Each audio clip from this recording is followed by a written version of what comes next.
Bomb ಪ್ರಕರಣದ ವಿಚಾರವಾಗಿ ಆ ಬಾಂಬರ್ನ ಎಕ್ಸ್ಕ್ಲೂಸಿವ್ ಮಾಹಿತಿಯನ್ನ ರಿಪಬ್ಲಿಕ್ ಕನ್ನಡ ನಿಮ್ಮ ಮುಂದೆ ಇಡುವಂತ ಪ್ರಯತ್ನ. ಈ ಶಂಕಿತನಿಗೆ ಸರ್ವೈವಲ್ ಟಾಸ್ಕ್ ತರಬೇತಿ ಇತ್ತ ಅನ್ನುವಂಥ ಪ್ರಶ್ನೆ. ಈ ತರಬೇತಿಯನ್ನು ಪಡೆದುಕೊಂಡೇ ಈತ ಈ ರೀತಿಯಾದಂಥ ಕೆಲಸವನ್ನು ಮಾಡಿದೆ. ಯಾಕಂದರೆ ಹಿಂದೆ ಆದಂಥ ತನಿಖೆಗಳನ್ನು ಇಟ್ಕೊಂಡು ಈ ಒಂದು ವಿಚಾರವನ್ನು ಈಗ ಅಂದರೆ ಈ ಒಂದು ವಿಚಾರ ಬೆಳಕಿಗೆ ಬರ್ತಾರೆ. ಹಾಗಾದರೆ ಸರ್ವೈವಲ್ ತರಬೇತಿ ಅಂದರೆ ಏನು, ಅದನ್ನು ಯಾಕೆ ಪಡೆದುಕೊಳ್ತಾರೆ, ಈ ಬಗ್ಗೆನೂ ಕೂಡ ನೋಡ್ತಾ ಹೋಗೋಣ. ಈ ಹಿಂದೆ ಬಂಧಿತ ಉಗ್ರರ ತನಿಖೆ ವೇಳೆ ಬಯಲಿಗೆ ಬಂದಿರುವಂಥದ್ದು ವಿಚಾರ ಏನಿದು, ಶಂಕಿತರ ಸರ್ವೈವಲ್ ಟಾಸ್ಕ್ ಅಂತಂದರೆ ಇದನ್ನು ಯಾರು ತರಬೇತಿ ಕೊಡ್ತಾರೆ, ಹೇಗಿರುತ್ತೆ ಈ ತರಬೇತಿ. ಸೊ ಬಹಳ ಪ್ರಮುಖವಾಗಿ ವಿಧ್ವಂಸ ಕೃತ್ಯ ಎಸಗಿ ಉಗ್ರರು ತಪ್ಪಿಸಿಕೊಳ್ತಾರೆ. ಸೊ ಹೀಗಾಗಿ ಆ ಸಂದರ್ಭದಲ್ಲಿ ಸಾರ್ವಜನಿಕ ಸಾರಿಗೆಯಲ್ಲಿ ಎಸ್ಕೇಪ್ ಆಗೋದು ಕಷ್ಟ. ರೈಲ್ವೆ ಅಥವಾ ವಿಮಾನ ನಿಲ್ದಾಣದಲ್ಲಿ ಪೊಲೀಸ್ನವರು ಇರ್ತಾರೆ. ಹೀಗಾಗಿ ಕೃತ್ಯ ಎಸಗಿದ ಬಳಿಕ ಕಾಡಿನಲ್ಲಿ ಉಗ್ರರು ವಾಸ್ತವ್ಯವನ್ನು ಹೂಡ್ತಾರೆ. ಈ ರೀತಿಯಾದಂಥ ಪ್ರಕರಣಗಳಲ್ಲಿ ಈ ರೀತಿ ಮಾಡಿಬಿಟ್ಟು ನಿಮಗೆ ಈಸಿಯಾಗಿ ಎಸ್ಕೇಪ್ ಆಗೋದು ಕಷ್ಟ. ಯಾಕಂತಂದರೆ ಪ್ರತಿಯೊಂದು ಜಾಗದಲ್ಲೂ ಸಾರ್ವಜನಿಕ ಸ್ಥಳಗಳಲ್ಲಿ ಪೊಲೀಸ್ನವರು ಇದ್ದೇ ಇರ್ತಾರೆ. ಅದು ರೈಲ್ವೆ ಆಗಿರ್ಬೋದು ಅಥವಾ ವಿಮಾನ ನಿಲ್ದಾಣ ಆಗಿರ್ಬೋದು ಅಥವಾ ಎಲ್ಲೇ ಇದ್ರು, ನಿಮಗೆ ಬಸ್ ಸ್ಟ್ಯಾಂಡ್ ಆಗಿರ್ಬೋದು, ಪ್ರತಿಯೊಂದು ಕಡೆನೂ ಹಾಗೆ.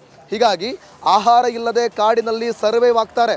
ಅವ್ರ ಹತ್ರ ಆಹಾರ ಇರಲ್ಲ, ಕಾಡಿನಲ್ಲೇ ಉಳಿದುಕೊಳ್ತಾರೆ, ಕಾಡಿನ ಪರಿಸರಕ್ಕೆ ಅನುಗುಣವಾಗಿ ಬದುಕ್ತಾರೆ. ಜೊತೆಗೆ ವಿಡಿಯೋ ಮಾಡಿ ಕಮಾಂಡ್ ಕೊಡುವವರೆಗೂ ಕೂಡ ಅದನ್ನು ಕಳುಹಿಸ್ತಾರೆ. ಸೊ ಈ ರೀತಿಯ ಅಂದರೆ ನಿಮಗೆ ಇಂತಹ ವಿಧ್ವಂಸ ಕೃತ್ಯಗಳನ್ನು ಮಾಡಿ ಎಸ್ಕೇಪ್ ಆಗಿ ಅವರು ಕಾಡಿನಲ್ಲಿ ವಾಸ್ತವ್ಯವನ್ನು ಹೂಡ್ತಾರೆ.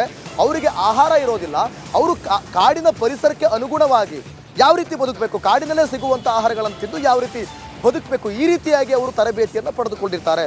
ಸೊ ಹೀಗೆ ಹೇಗೆ ಕಾಡಿನಲ್ಲಿ ಇಟ್ಕೊಂಡು ಸರ್ವೈವ್ ಆಗ್ತಾರೆ ಅವರು ಅನ್ನೋದು. ಸೊ ಇದು ಸರ್ವೈವಲ್ ಟಾಸ್ಕ್ ತರಬೇತಿ. ಈ ತರಬೇತಿಯನ್ನು ಈ ಉಗ್ರರು ಪಡೆದುಕೊಂಡಿದ್ರ, ಇಲ್ಲಿ ವಿಧ್ವಂಸ ಕೃತ್ಯಗಳನ್ನು ಮಾಡಿ ಕಾಡಿನಲ್ಲಿ ವಾಸ್ತವ್ಯ ಹೂಡ್ತಿದ್ರ, ಈ ರೀತಿಯಾಗಿ ಪ್ರಶ್ನೆಗಳನ್ನು ಮೂಡ್ತಾ ಇರೋದು. ಈ ಬಗ್ಗೆ ಮತ್ತಷ್ಟು ಮಾಹಿತಿಯನ್ನು ಕೊಡ್ತಾರೆ ನಮ್ಮ ಪ್ರತಿನಿಧಿ ಅಜಯ್, ಲೈವ್ನಲ್ಲಿ ಜಾಯ್ನ್ ಆಗ್ತಿದ್ದಾರೆ. ಅಜಯ್, ಬಹಳ ಪ್ರಮುಖವಾಗಿ ನೋಡಿ, ಸರ್ವೈವಲ್ ತರಬೇತಿಯನ್ನು ಪಡೆದುಕೊಂಡಿದೆ ಈತ ಅನ್ನುವಂಥ ವಿಚಾರ ಅಂಶಗಳು ಬೆಳಕಿಗೆ ಬರ್ತಾ ಇರುವಂಥದ್ದು. ಜೊತೆಗೆ ಈಗ ಸ್ಥಳದಲ್ಲಿ ಯಾವ ರೀತಿ ಏನಾಗ್ತಾ ಇದೆ ಅನ್ನುವಂಥ ಕುರಿತಾಗಿ ಮಾಹಿತಿಯನ್ನು ಕೊಡೋದಾದರೆ ಓವರಾಲ್ ಆಗಿ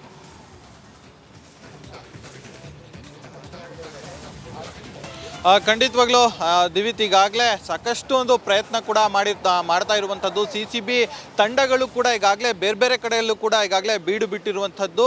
ಬೇರೆ ರಾಜ್ಯದಲ್ಲೂ ಕೂಡ ಈಗಾಗಲೇ ಆರೋಪಿ ಏನಿದ್ದಾನೆ ಆತನಿಗಾಗಿ ಹುಡುಕಾಟವನ್ನು ಕೂಡ ಈಗಾಗಲೇ ಶುರುವನ್ನು ಮಾಡಿರುವಂಥದ್ದು. ಅಂದರೆ ಎಲ್ಲ ಆ್ಯಂಗಲ್ನಲ್ಲೂ ಈಗಾಗಲೇ ಪೊಲೀಸರಾಗಿರ್ಬೋದು, NIA ಆಗಿರ್ಬೋದು, ಎಲ್ಲರೂ ಕೂಡ ಈಗಾಗಲೇ ಒಂದು ರೀತಿ ಸರ್ಚಿಂಗನ್ನು ಸ್ಟಾರ್ಟ್ ಮಾಡಿರುವಂಥದ್ದು. ಇದರ ಜೊತೆಗೆ ತಮಿಳ್ನಾಡಾಗಿರ್ಬೋದು ಮತ್ತು ಆಂಧ್ರ, ಇಲ್ಲಿರುವಂತಹ ಏನೊಂದು ITC ಏನಿದೆ ಅವ್ರು ATC ಅವರು ಕೂಡ ಇಲ್ಲಿಗೆ ಬಂದು ಈಗಾಗಲೇ ಒಂದು ರೀತಿ ಇನ್ಫಾರ್ಮೇಷನ್ಗಳನ್ನ ಕೂಡ ತಗೊಳ್ತಾ ಇದ್ದಾರೆ. ಯಾಕಂದರೆ ಅವರ ರಾಜ್ಯದಲ್ಲಿ ಆದಂತಹ ಘಟನೆಗಳು ಮತ್ತು ಈ ರೀತಿಯಾದಂತಹ ಇವತ್ತು ಇಲ್ಲಿ ನಡೆದಿರುವಂತಹ ಘಟನೆಗಳಿಗೆ ಯಾವುದೇ ರೀತಿಯಾದಂಥ ಒಂದು ರೀತಿ ಸಿಮಿಲಾರಿಟೀಸ್ ಏನಾದ್ರು ಇದೆಯಾ ಅನ್ನೋದ್ರ ಬಗ್ಗೆ ಕೂಡ ಇಲ್ಲಾಗಲೇ ಚೆಕ್ ಮಾಡಲಾಗ್ತಿರುವಂಥದ್ದು. ಇನ್ನು ಇಲ್ಲಿ ಸಿಕ್ಕಿರುವಂತಹ ಏನು ಬ್ಲಾಸ್ಟ್ ಆದಂಥ ಸಂದರ್ಭದಲ್ಲಿ ಸಿಕ್ಕಿರುವಂತಹ ವಸ್ತುಗಳೇನಿದೆ ಅದನ್ನು ಕೂಡ ಈಗಾಗಲೇ ಬಾಂಬ್ ಸ್ಕ್ವಾಡ್ ಆಗಿರ್ಬೋದು, NIA ಆಗಿರ್ಬೋದು ಮತ್ತು FSL ಆಗಿರ್ಬೋದು, ಎಲ್ಲರೂ ಕೂಡ ಈಗಾಗಲೇ ಟೆಸ್ಟ್ ಮಾಡ್ತಾ ಇರುವಂಥದ್ದು. ಅದರಲ್ಲಿ ಯಾವ ರೀತಿಯಾದಂಥ ಅಂಶಗಳನ್ನ ಇಲ್ಲಿ ಉಪಯೋಗಿಸಲಾಗಿದೆ, ಈ ರೀತಿ ಅಂಶಗಳನ್ನ ಈ ಹಿಂದೆ ಎಲ್ಲಾದರೂ ಉಪಯೋಗಿಸಿದ್ರ ಅನ್ನೋದ್ರ ಬಗ್ಗೆ ಕೂಡ ಈಗಾಗಲೇ ಸಾಕಷ್ಟು ತನಿಖೆ ನಡೀತಾ ಇದೆ. ಯಾಕಂದರೆ ಅಲ್ಲಿ ಏನಾದ್ರು ಸಿಮಿಲಾರಿಟಿ ಸಿಕ್ಕರೆ